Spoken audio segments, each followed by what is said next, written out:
Now, there's a difference between the prices and renting video games back in the 1990s, which is the fourth video game era, versus right now, which is the ninth gaming generation. Uh, Back in the fourth video game era, which is the Super Nintendo and Sega Genesis, you had a choice. You always had a choice back then. You wait or you rent the games to see if you like it or not. Because nobody's going to go out and shell out $70+ if they don't like it and they're stuck with it. Now, right now, in 2025, we don't have Blockbuster.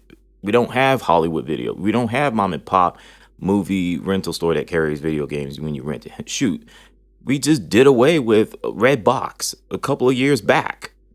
You know what I mean? So, you're stuck with either GameFly, you have to play the demo, you have to play the beta, and that can come at any time of the month when a new game comes out, So I don't know where these Nintendo shills or the Nintendo fanboys get this idea from, where right now is cheaper versus back then. It's expensive back then. It's expensive right now. So what are you trying to prove? What you're kissing up to Nintendo? I mean, whatever, man. So let me move away from the fanboys before I really say something that I won't regret later. Now, there have been more news coming out, and there are some things that Nintendo had made fans see red, and others not so much. Let me get the bad news out the way, because I don't want to spend an hour and 15 minutes on it. The Nintendo says Switch 2 Breath of the Wild DLC is $90. So I'm going to try to read a little bit of it. The original Breath of the Wild cost $60. The DLC costs $20. You can play this on Nintendo Switch 2 via backwards compatibility. However, there's a Switch 2 quote-unquote enhanced edition of the game with better performance and graphics. If you own Switch 1 Breath of the Wild, you can pay $10 to upgrade. So over the course of its lifespan, you will have to pay $90. If you don't have the original Nintendo Switch 2's Breath of the Wild costs $70. However, it does not include the DLC for the now 8-year-old game, which would be $20 extra. Again, $90 total purchase. It'd be on a Forbes website. You could check it out. I'm not going to bore you all to death. And I mean, this writer ripping Nintendo for the Breath of the Wild, for Nintendo Switch 2 price tag being $90, it comes off as greed and things of that nature. And I've heard people say that it's not $90. And speaking of that, let me get that out the way, because I talked about it in Volume 1. This whole $90 for the rest of Nintendo games, I'm not so sure for physical games. I'm not so sure if it's true or not, because we haven't heard a single word from Nintendo.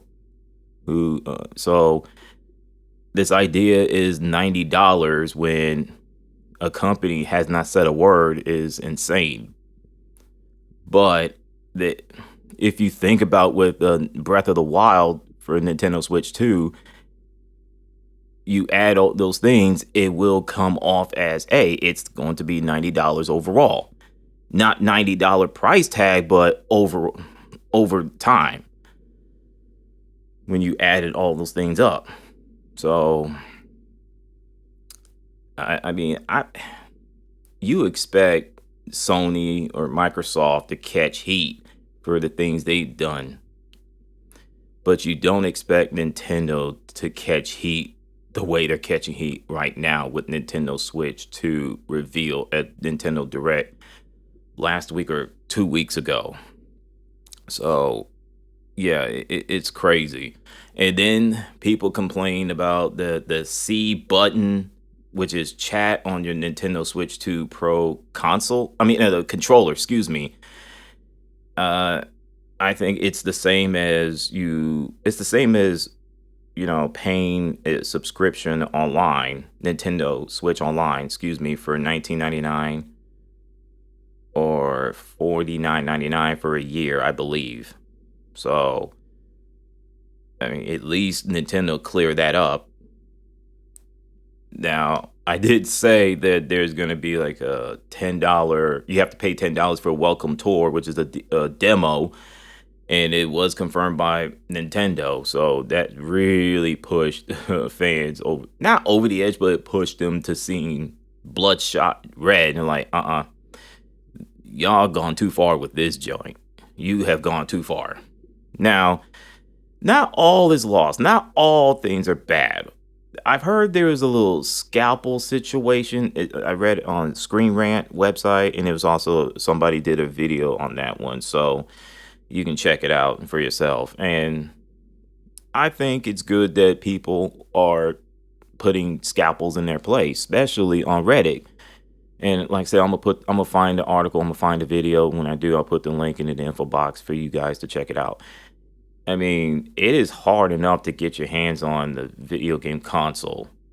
I mean, what was it 5 years ago when we had the pandemic going on? It was hard. I mean, really, really hard for people to get their hands on the PlayStation 5 and Xbox Series X.